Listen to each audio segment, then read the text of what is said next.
Hello everyone, नमस्ते। मेरो first mini भ्लगमा स्वागत छ। म लागे यता तरकारी बनाउनतिर। तरकारी पाक्दैछ। यता राइस कुकरमा भात पाकिसक्यो अनि मैले तरकारीमा मिसाउनलाई मसला पिस्दैछु। टिमुर, हल्दी, पुदिना, खुर्सानी, धनियाँ। अब म लागे मसला पिस्नतिर। मसला पिसेर पनि म अब तरकारीमा मिलाउन हिँडिसकेँ। तरकारीमा मसला मिलाइसकेपछि मैले दिनुपर्ने हुन्छ कुखुरालाई दाना दिँदै म लागे बाख्रालाई झाला काट्नतिर। बाख्रालाई झाला काटेर पनि ल्याइसकेँ। मैले बाख्रालाई दिनुपर्ने हुन्छ झाला। बाख्राले झाला खाँदैछन्। म यता तरकारी चेक गर्न आएँ। तरकारी पाकिसकेछ।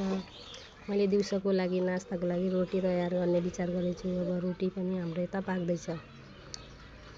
रोटी पकाएर अनि हामीले नास्ताको लागि रोटी पनि पाकिसक्यो। यता बाख्रालाई पानी राख्दै अनि हामी टिफिन प्याक गर्दै हामी लाग्यौँ खाना खानतिर। आजलाई यति नै। By by guys.